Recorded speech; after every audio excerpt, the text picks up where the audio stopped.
did another DJs BrewTube beer review. We see the Flying Dog beer in front of us and the support local creativity sign, so you know what time it is. It's time for DJ to go local. That's right, guys, we're going local today with one of my favorite Maryland breweries, one of the breweries I've reviewed the most beers from. That's right, Flying Dog Brewery out of Frederick, Maryland, US of A. Yay, yay. And what are we going to have from them today? We're going to have a new beer. That's right, a beer that just hit the shelves. And what is it? It's their Supertramp Tart Cherry Ale. Now, this is a fruit and veggie beer, a tart beer, whatever the hell you want to call it. It's a spring/seasonal serving. It's a session beer. That's right. I'm continuing my march on for the quest for more session beers that are awesome. Let's hope we found one. It clocks in at 4.3% ABV and 13 IBUs. Now, the composition of this beer is, in my opinion, when I read the ingredients they put in it, very much like a Gulza, or actually very much like a home brewer would make a Gulza.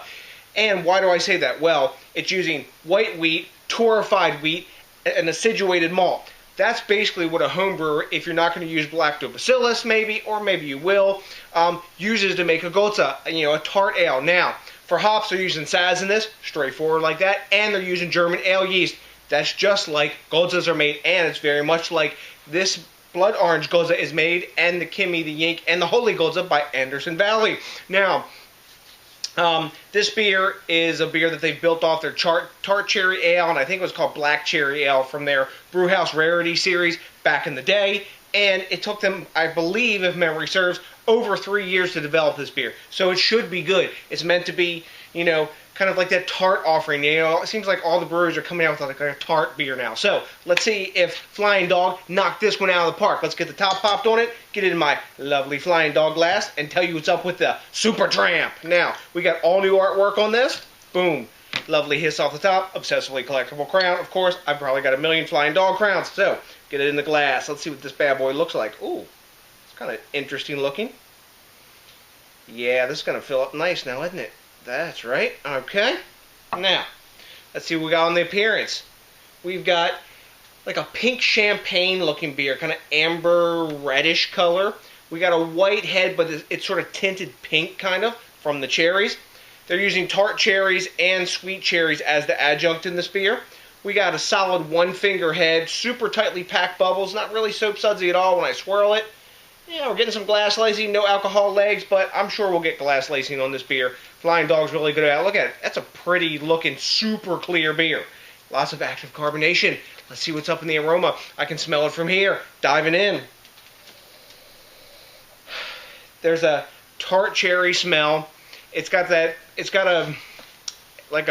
weedy sort of, I guess, ale smell to it. Yeah, like wheat ale. Wheat ale, tart cherries, a bit of malt sweetness, some breadiness in there, and some yeast esters. Not terribly complex, but it's not supposed to be. It's saying it's a tart cherry ale. It's smelling kind of like that. It's not super heavy on the tart side in the aroma. There's a sweetness, kind of like a floral and almost like a honeysuckle aroma in there as well. Smells nice. I've got my workout on. Time to get refreshed.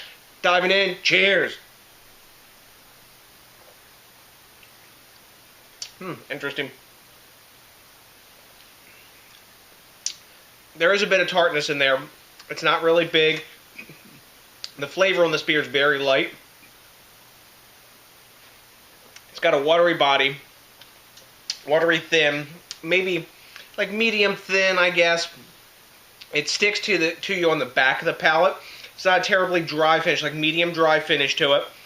The aftertaste is that of bready malt and sweet cherry, and like maybe a very, very mild tartness in there.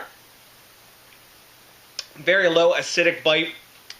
Both of these beers and other Gulzas and Berliner Weiss have a pronounced bite to them because of the lactobacillus they add in there and other adjuncts. But this one, it's kind of there. I can see this on a hot day kind of beer, something to pair with food, something as a refresher. It's nice and refreshing now.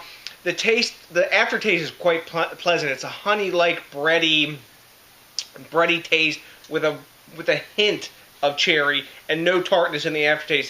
The tartness is all in the middle and it fades quite quick. Like I say, no alcohol in the taste, no alcohol in the aroma. Is this a mind blower? No, not by any stretch of the imagination. Is it tasty and decent for a session beer? Yes, I actually like this a lot better than I like a lot of the session IPAs out there that are basically like dumping a bottle of citric acid in your mouth. This is a nice kind of gateway beer, a starter beer. I can see a lot of ladies digging this beer or new craft beer drinkers, because it's not a big bomb in your palate with large, pronounced, like hugely defined flavors. It's there. It's as advertised, but not very big as advertised, if you know what I mean. This beer, I guess it tastes like it's got 3 years worth of development in it, but it's a real middle-of-the-road or tame, kind of safe sort of beer, if you know what I mean. So, what do we grade a beer like this? Rate Beer currently has no grade on this. Beer Advocate's giving it about a 75, which is, that C range, almost getting into that C- territory.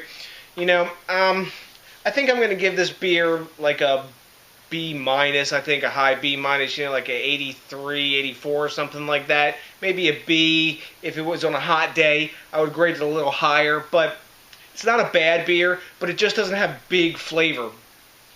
Bigger flavor. I've had, Helles lagers that have way more flavor than this, or more enjoyable flavor. Both of these beers killed it on flavor, and they're really close in ABV to this one. That's why I've got them out there. But it's not bad. I guess it's, I guess it's just in the B range. Now that I'm thinking it, and the taste is wafting over my mind. Let me take one more sip before I pass final judgment. Yeah, it's just into a B. I don't think I would seek this out again. I would probably drink it again if it was around and someone offered to me, or it was a hot day. This would be a nice refresher, but I don't think I would seek it out. So, good beer, but nothing mind-blowing by any stretch of the imagination. If you've had this beer, let me know what you think, because I like that quid pro quo and the back and forth, whatever way you want it. And I also like it a lot when you think globally and drink locally. I'm drinking locally. I'm a Flying Dog beer. Even though it ain't blowing my mind, I'm supporting the local brewer, because that's how you do it. That's right. So, till the next DJs BrewTube, thanks a million to each and every one of you. Please remember to rate, comment, and if it's your first time watching with us, hit that sub button. We got more beer reviews coming, big beers, small beers. We got mixed drink how-tos, on location videos, and visits from the stunt drinker. So, to the next DJs BrewTube, I got nothing but a bunch of local beer drinking love for you, and you know what's coming. That's right, a big ass, a pizza!